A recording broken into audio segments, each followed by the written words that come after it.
Okay, so let's start with unit 6. As I told you कि हम लोग जो unit 5 है वो unit 6 के बात करेंगे. So first we are going to start with this unit today. जब हम लोग general principles and processes of isolation of elements करते हैं, ये वाला जो आपका chapter है ये 3 to 4 marks का आता है, ठीक है, in your examination. And also इस वाले chapter में बहुत सारे processes हैं, बहुत सारे definitions हैं जो कि आपको आने चाहिए, plus कुछ metals है जिसकी extraction हमने detail में करनी है, right? Now basically this chapter it is all about metallurgy जो आपने junior classes में करा हुआ है कि किस तरह से हम लोग ore से metals को extract करते हैं, वो वाले processes हम इस chapter में discuss करेंगे. When we talking of elements, we know कि हम elements को classify करते हैं into two, one which is the metals and the other one which is the non-metals. Both metals and non-metals, it is not essential कि they are found in the atmosphere in native state. Native state का मतलब ये होता है कि अगर आप sodium ले रहे हो तो सोडियम सिर्फ सोडियम ही प्रेजेंट नहीं है, sodium will be present in combined form. उसी तरह से अगर हमको क्लोरीन को रिमूव करना है या क्लोरीन को आइसोलेट करना है तो क्लोरीन भी प्रेजेंट नहीं होता है इन the form of chlorine, it may be found in the form of combined state which is sodium chloride. So sodium chloride से हम क्लोरीन को एक्सट्रैक्ट करते हैं, उसी तरह से हम डिफरेंट मेटल्स को एक्सट्रैक्ट करते हैं from their ores. Now we have to go step by step. First of all let's go on to the introduction. जब हम लोग अर्थ को देखते हैं तो वी से दैट अर्थ जो है दैट इज क्लासिफाइड और that is divided into atmosphere, lithosphere and hydrosphere, right? So इस तरह से हम लोग कैटेगराइज कर रहे हैं या डिवाइड कर रहे हैं अर्थ को. जब हम लोग इन तीनों की बात करते हैं तो लिथोस्फेयर जो प्रेजेंट है इसमें most of the elements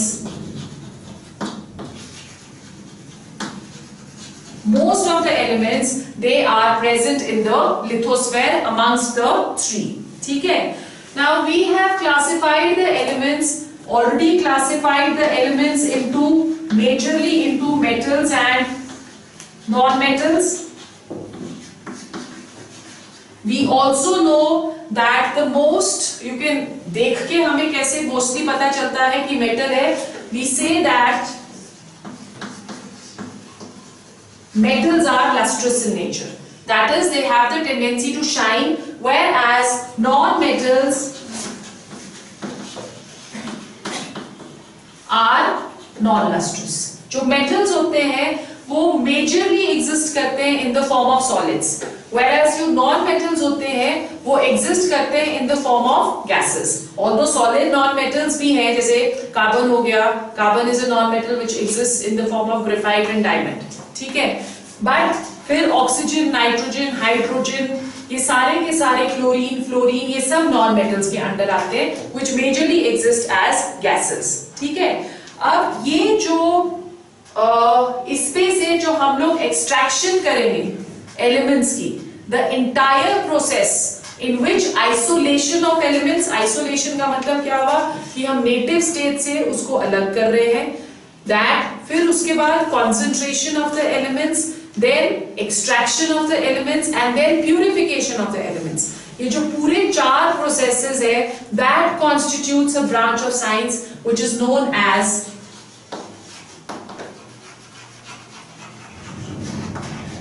metallurgy. So how will you define metallurgy? लिखो, it is the entire scientific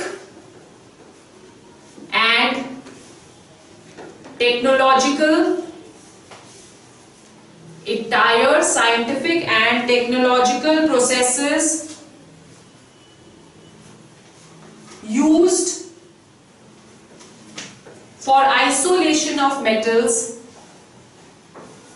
from its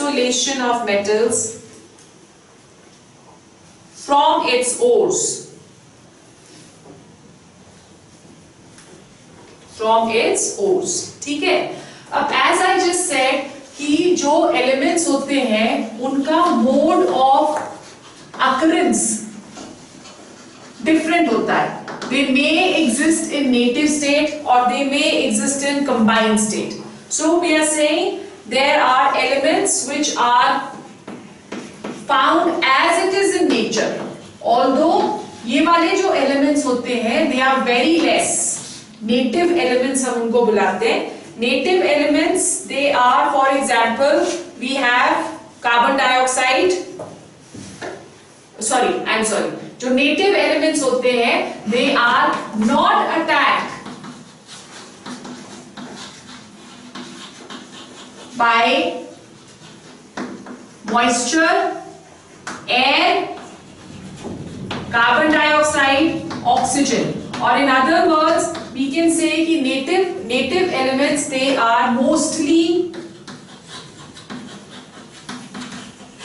noble metals जिनकी रिएक्टिविटी बहुत कम है और इलेक्ट्रोकेमिकल सीरीज में they are placed above hydrogen. Okay, और नोबल मेटल्स आपके हैं कौन कौन से? Gold, silver and platinum. Okay, so ये वाले जो मेटल्स हैं ये as it is they can occur in nature, therefore they are known as native elements. मतलब गोल्ड के हमको ब्लॉक्स मिल जाते हैं गोल्ड माइंस के अंदर, उनको फिर उनकी पॉलिशिंग की जाती है.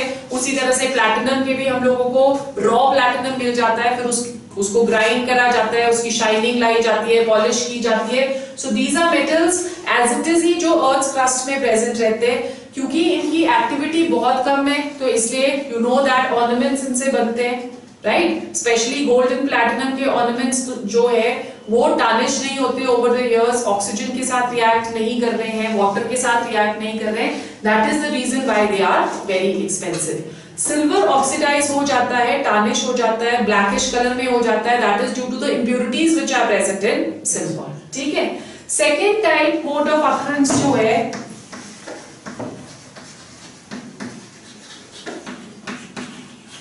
that is in the combined state. Okay, so combined state में most of the elements they occur in the combined state. Why? Because they are very easily attacked by air, moisture and other gases. So they are more reactive as compared to gold, silver and platinum. ठीक है.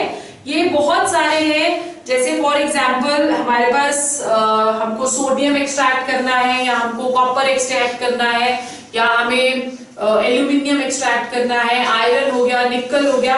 सो all these elements they are mostly found in the combined state. ठीक है. फिर उससे हम लोग extract करेंगे. Then how the elements are present in nature, that is known as abundance of elements. कितना कौन सा प्रेजेंट है उसे हम abundance of elements बुलाते हैं.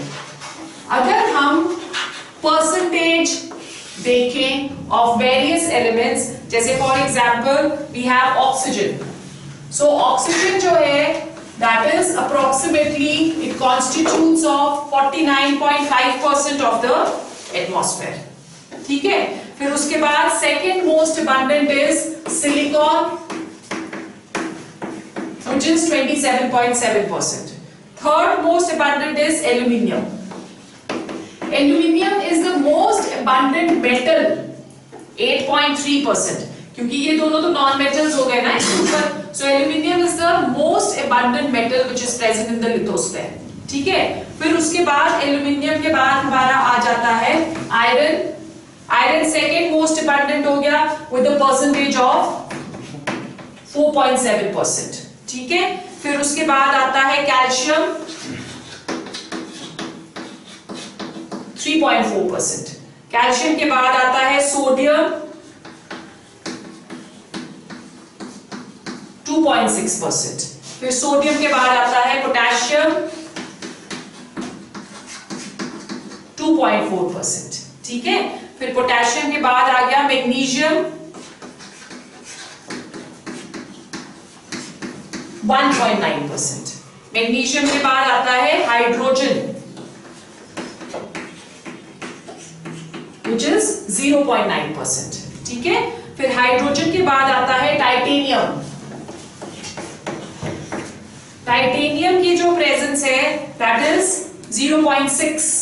इसको हम लोग वॉरफेयर मेटल भी बुलाते हैं, बिकॉज जो टाइटेनियम है इससे सारे हमारे जितने भी एम्युनिशंस वगैरह है वो टाइटेनियम से बनती है। ठीक है, so that is 0.6%।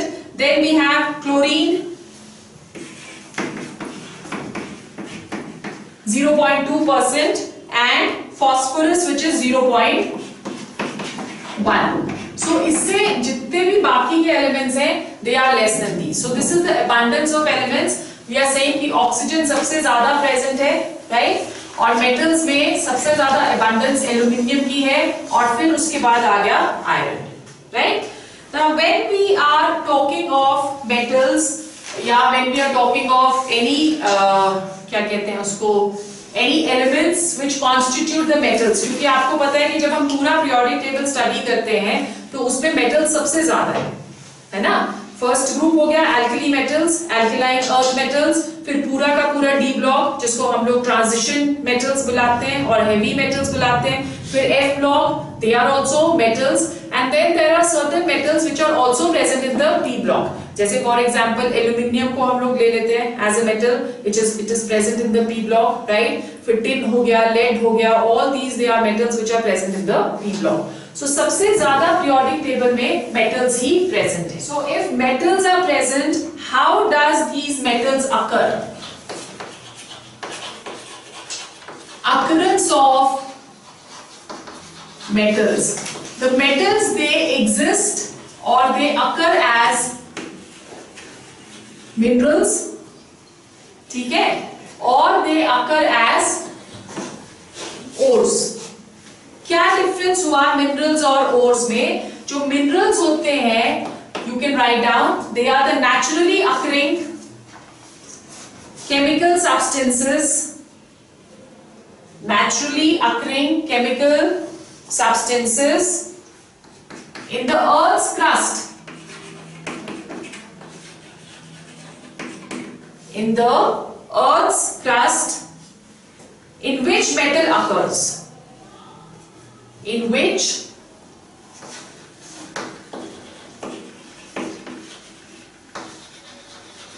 metal occurs, वो हो गया मिनरल, ठीक है।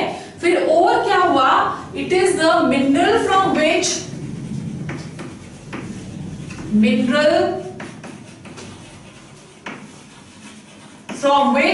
metal can be extracted, ठीक है। So now what is the difference between mineral and ore? Mineral is कि जो भी एक कंबाइंड स्टेट अर्थ क्रस्ट के अंदर प्रेजेंट है जिसमें वो मेटल प्रेजेंट है, वो मिनरल हुआ, राइट। बट जिस मिनरल से हम मेटल को एक्सट्रैक्ट कर सकते हैं वो उसकी ओर हुई, right. So we can say that all minerals may be ores but all ores are not minerals. Sorry, गलत बोला, all ores are minerals but all minerals are not ores. जितने भी ओर्स हैं वो मिनरल्स ही है, पर minerals ores नहीं होते। इसका एक एग्जांपल हम ले सकते हैं, जैसे जब हम एल्यूमिनियम करते हैं तो एल्यूमिनियम के दो मिनरल्स हैं। One is bauxite with the formula Al2O3.2H2O, ठीक है, and second is clay.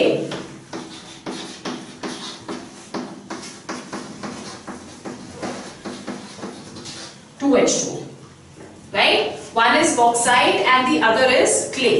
But हम लोग जो एक्सट्रैक्शन करते हैं एल्यूमिनियम की, it is done from bauxite, right? We can easily do the extraction from bauxite, whereas we cannot do the extraction from clay.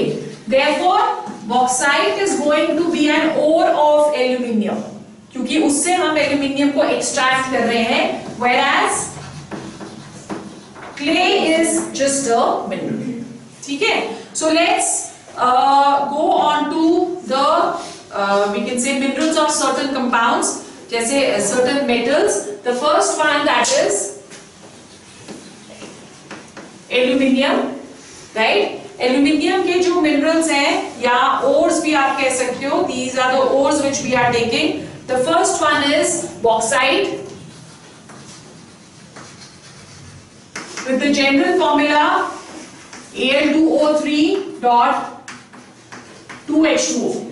ठीक है, ये सबसे ज्यादा क्या कहते हैं कॉमन ओर है जिससे हम लोग एल्यूमिनियम को एक्सट्रैक्ट करते हैं। उसके बाद आपका आता है feldspar.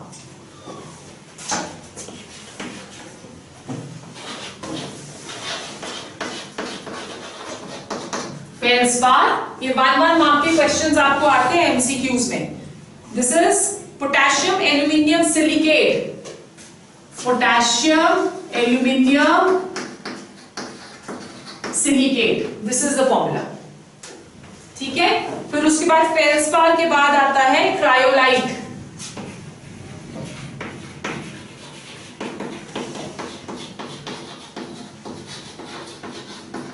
Na3Al(F6), this is the formula of cryolite।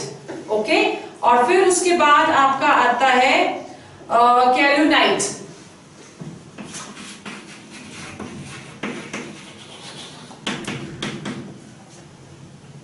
Calinite, and its formula is Al2OH4Si2O5।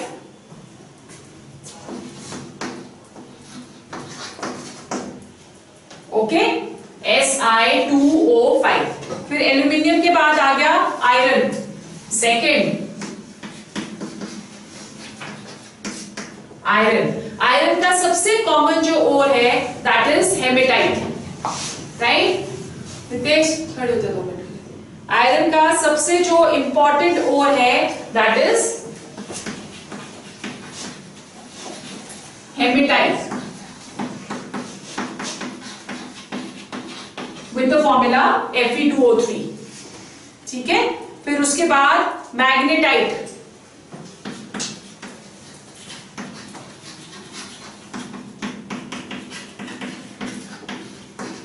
Fe3O4 magnetite. ठीक है, फिर उसके बाद आता है सिडराइट,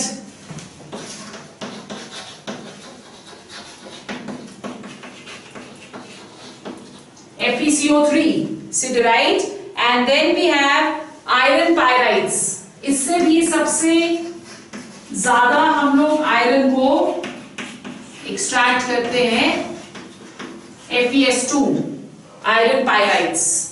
ठीक है, फिर उसके बाद नेक्स्ट आते हैं हमारे पास कॉपर के ores, third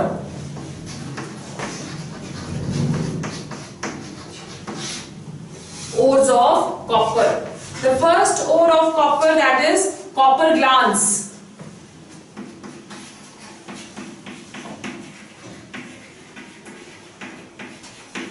with the formula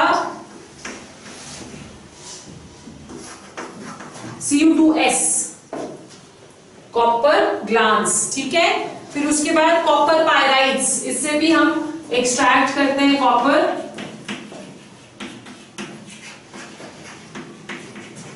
with the formula CuFeS2, sulphide ores है ये।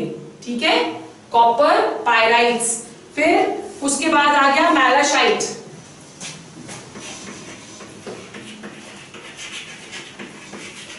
Malachite is copper carbonate dot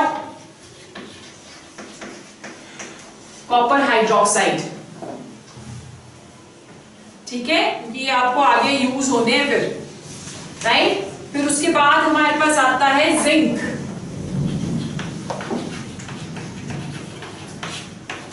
zinc, the first ore of zinc that is zinc blend.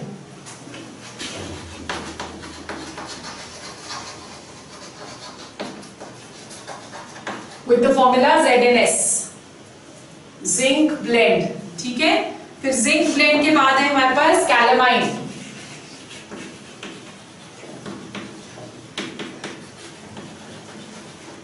Zinc carbonate, calamine. Calamine के बाद हमारे पास आता है जिंसाइट।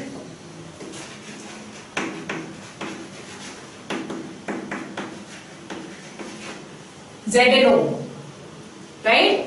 Zincite के बाद we come to manganese.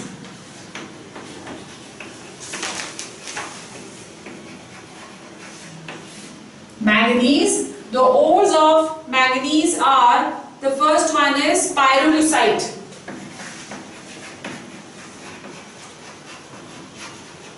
With the formula MnO2. pyrolusite के बाद है ब्रोनाइट.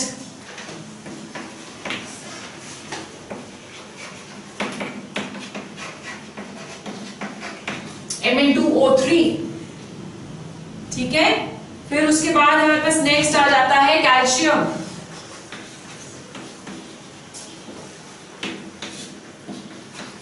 लाइमस्टोन, और इसको हम मार्बल भी बुलाते हैं, कैल्शियम कार्बोनेट, राइट. फिर उसके बाद जिप्सम. ये सारे आपको पता है ऑलरेडी फॉर्मूलाज, इजी है ये वाले. Calcium sulphate dot 2H2O.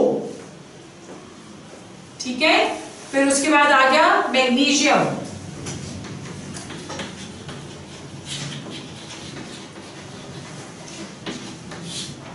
Magnesium. The first ore of magnesium is magnesite.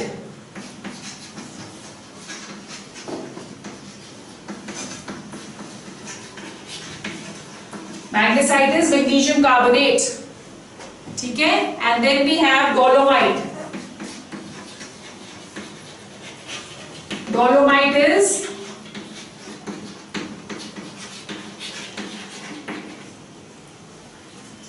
CaCO3.MgCO3. ठीक है, फिर उसके बाद आ गया lead.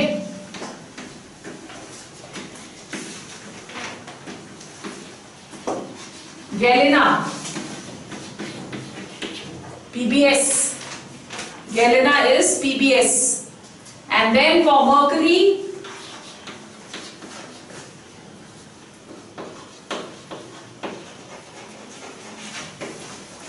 mercury is cinnabar.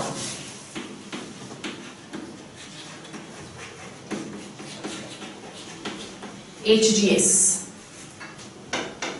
Clear? So these are few of the ores which you should remember. बहुत सारे तो जो हैं वो आपके कॉमन से हैं जो हम आपको ऑलरेडी पता होंगे. There are a few which you need to remember. जैसे यहाँ पे फेल्सपार, क्रियोलाइट, केल्विनाइट, ये थोड़े से डिफरेंट ओर्स हैं. फिर ये सारे इजी हैं, इनके सबके फॉर्मूले they are quite simple. So for tomorrow you have to learn all of these in one. Okay, better.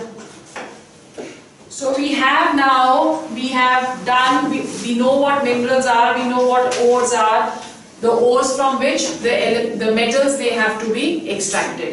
तो अगर metals को extract करेंगे तो कोई ऐसे नहीं है कि metal रखा उसमें से निकाला और बस extract हो गया. ore में से इस तरह से हम निकाल के extract नहीं कर सकते. We have to follow a very very long procedure. ठीक है, so उस procedure में there are a few steps which we will discuss today. Okay, so let's go on to the main part of the chapter.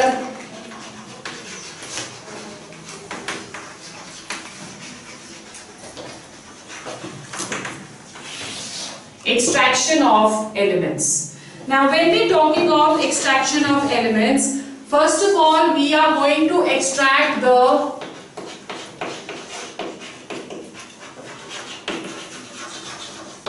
non-metallic elements which are a little easier to extract. ठीक है, जैसे for example halogens जो है उसको हम लोग extract कर सकते हैं. Halogens they can be extracted by doing the electrolysis of aqueous salts. जैसे हमको पता है कि हमने पिछले वाले इलेक्ट्रोकेमिस्ट्री वाले चैप्टर में करा है कि अगर हम aqueous NaCl की इलेक्ट्रोलिसिस करेंगे तो एनोड पे क्लोरीन लिबरेट हो जाएगा. तो that is how we can extract chlorine. Also chlorine it can be extract by obtaining it by the oxidation of chloride ions in water.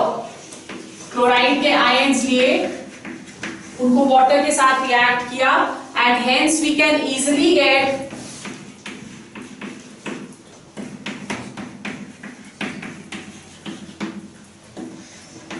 Can easily get chlorine, ठीक है। Then other non metals जो है उसको भी हम लोग कर सकते हैं, बट यहाँ पे भी हम लोग इसको ऑर्डिनरी केमिकल मेथड से नहीं कर सकते। We need to process, take a entire process, उसके बाद हम क्लोराइड आयंस को एक्सट्रैक्ट करते हैं, फिर उसको वाटर के साथ रिएक्ट करते हैं, and hence we get chlorine as the extracted non metal, ठीक है। अब जब हम लोग ऑक्सीजन, नाइट्रोजन और नोबल गैसेस हैं, वो सारे के सारे कहाँ प्रेजेंट है? They are basically present in the atmosphere.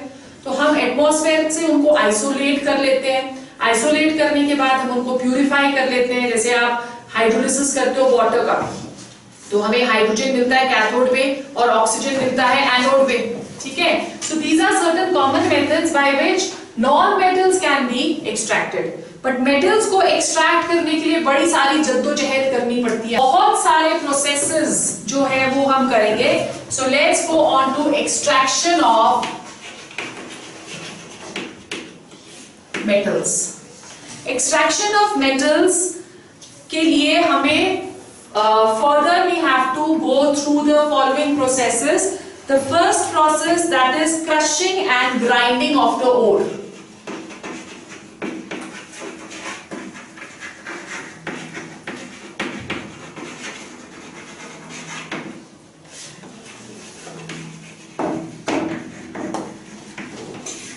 जो ore present होती है अर्थ क्रस्ट से, जब उसको निकालते हैं, they are present in the form of rocks, ठीक है, या स्टोन्स।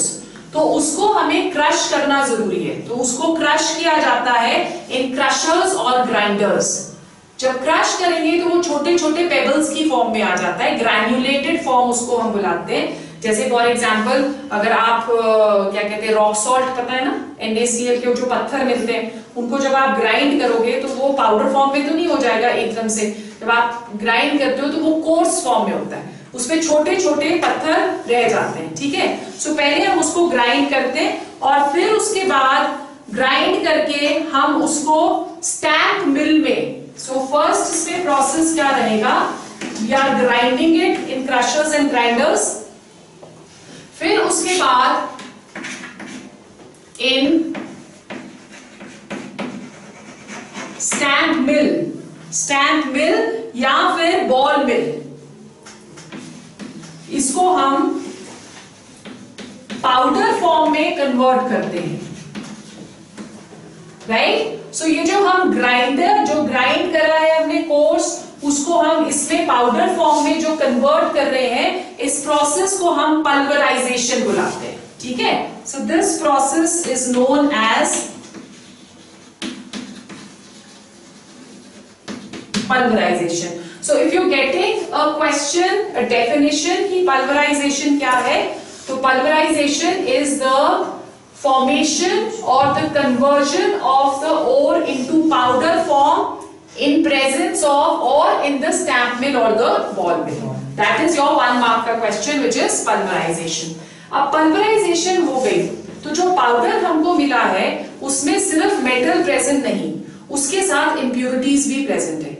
उन इंप्योरिटीज को हम क्या बुलाते हैं, दे आर नोन एज गैंग्यू और मैट्रिक्स, ठीक है। सो वी आर सेइंग, अब हमने गैंग्यू को रिमूव करना है।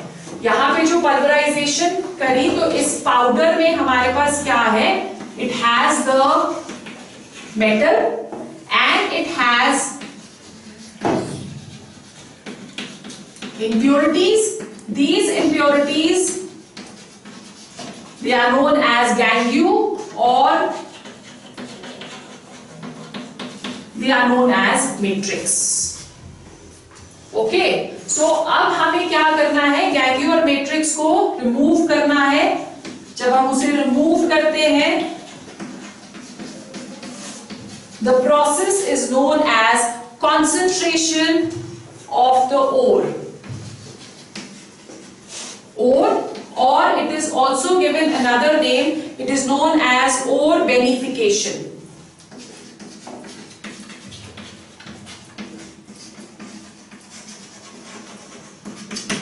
It is known as ore beneficiation. So concentration of the ore में अब हम क्या करेंगे, हम गैंग्यू या मैट्रिक्स को सेपरेट करेंगे from the ore. It has to be removed.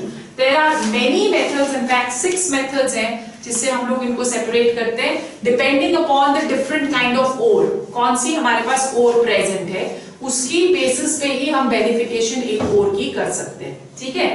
First method is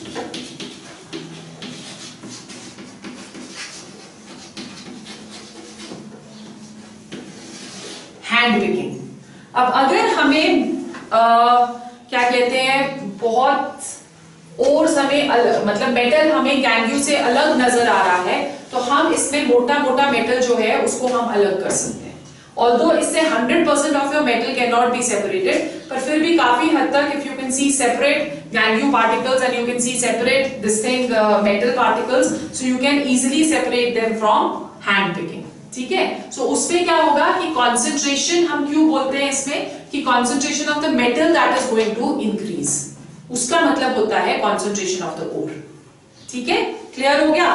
फिर उसके बाद next method is gravity separation.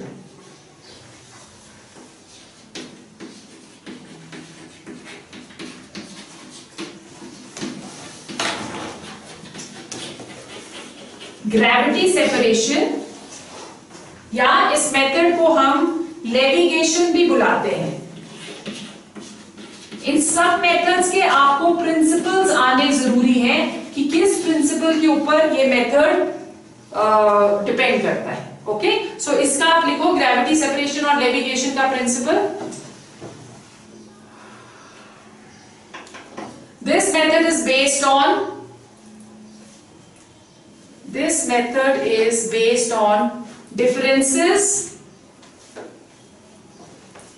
differences in specific gravities of metallic ores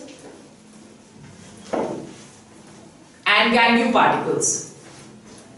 Metallic ores and gangue particles, ठीक है। सो ये मेथड हम generally use करते हैं when the ore particles are heavier than the gangue particles.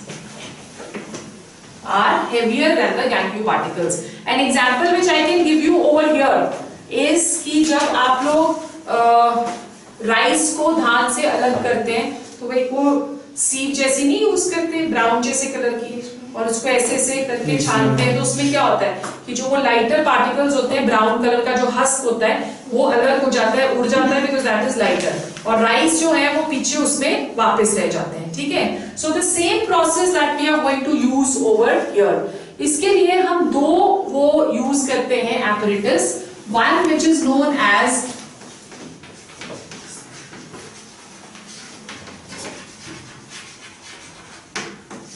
विल्फ्लेस hydraulic table. Wilfley table ये बहुत ही एक सिंपल सा वॉशिंग टेबल या हाइड्रोलिक टेबल, कुछ भी आप बोल सकते हो, ये एक बहुत सिंपल सा टेबल जैसी फॉर्म में होता है, स्लांटिंग सा, इस तरह से हम लोग टेबल लेते हैं इसमें, ठीक है, और गैंग्यू पार्टिकल को ऊपर से सप्लाई करते हैं। नाउ इस साइड पे एक इनलेट होता है ऑफ वाटर, जो कि water at very high pressure इस टेबल के ऊपर डाला जाता है, ठीक है। इस टेबल पे रिजेस रहते हैं। रिजेस का मतलब क्या हुआ कि लकड़ी के इस तरह से ब्लॉक्स डालें ताकि जो कुछ भी अगर एक्स्ट्रा है वो इस यहाँ पे बैरियर में रुक जाए, right. Now what are we saying over here is कि यहाँ पे जो ओर पार्टिकल्स हैं दे आर हेवियर, राइट। तो जब पानी इस साइड से आएगा तो लाइटर पार्टिकल्स जो है वो वाटर के साथ फ्लो कर जाएंगे नीचे, पर हेवियर पार्टिकल्स जो है वो वहीं रह जाएंगे, ठीक है। सो हेवियर पार्टिकल्स के लिए एक सेपरेट आउटलेट दिया जाता है। So you can see my thumb over here, that is a separate pipeline which is given for the heavier particles with water. तो जो कॉन्सेंट्रेटेड ओर है वो सारी की सारी इधर कलेक्ट हो गई, और जो गैंग्यू पार्टिकल्स हैं वो सारे वाटर के साथ इधर फ्लो हो जाते हैं। So that is the main principle of the Wilfley table. It's a very simple apparatus, ठीक है। सेकेंड जो है दैट इज हाइड्रोलिक क्लासिफायर।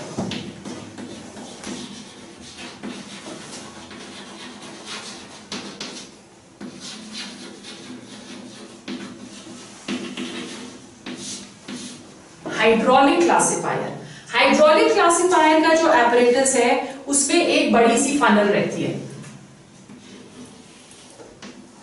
अभी ड्रॉ नहीं करो, पहले इसको मेरे को कंप्लीट ड्रॉ करने दो because I have to show outlets ना। सो इस तरह से एक बड़ी सी हम कह सकते हैं फनल जैसी कुछ रहती है ऐसे, और यहां से हम और सप्लाई करते हैं, right. Now in this case also we are going to put water, एक आप बोल सकते हो फाउंटेन की तरह प्रेशर में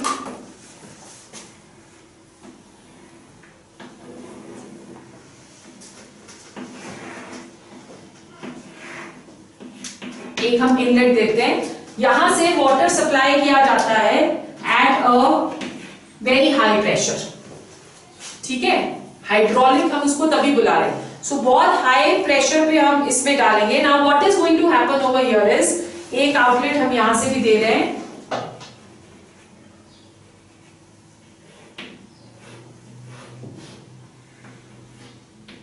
which is collected. This is going to be the concentrated ore, और ये आ गया गैंग्लियन। यहां से हम ओर सप्लाई कर रहे हैं कंटिन्यूसली, राइट। अब जब हम यहां से water at a very high pressure करेंगे, यहां से ओर गिर रही है तो यहां पे एक वो नहीं होता फुबारा, राइट। सो वो यहां पे बन जाता है। अब what is going to happen over here, ये जो यहाँ पे फाउंटेन जैसा बना, उस फाउंटेन ने इसमें से सारे लाइट पार्टिकल्स जो है उनको कलेक्ट कर लेना है। वो लाइट पार्टिकल्स गैंग्यू हैं, they can be separated at the upper portion because this is going to give pressure as a result of which gangue can be separated. अब जो heavy particles रह गए, that is the ore, वो ore सारी नीचे settle हो जाती है and the concentrated ore can be collected at the other terminal of the this thing, your hydraulic classifier. So it is classifying the gangue and the ore, that is why इसको हम लोग क्या बुलाते हैं, hydraulic classifier. This method, as I just told you, it is also known as levitation. Okay, levitation. ये वाला method जो है हम यूज करते हैं for iron, gold and chromium ores.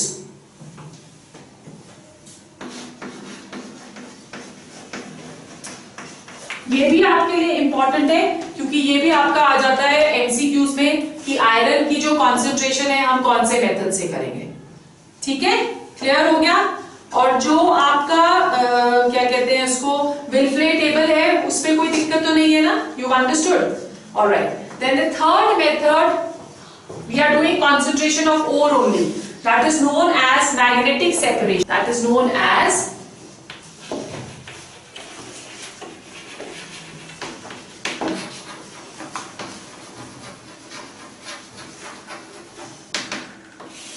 magnetic separation। Principle लिखो इसका, it is based on the differences in, it is based on the differences in magnetic properties।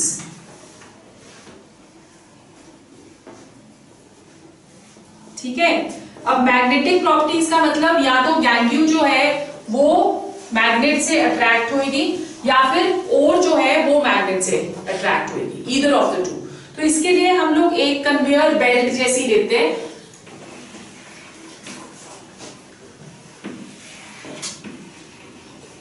Right, और ये हमने उसके ऊपर एक मैग्नेटिक बेल्ट लगा दी है।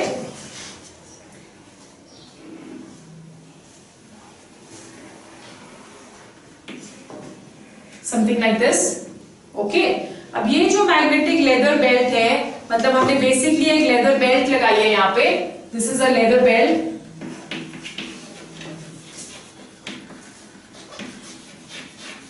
And this is a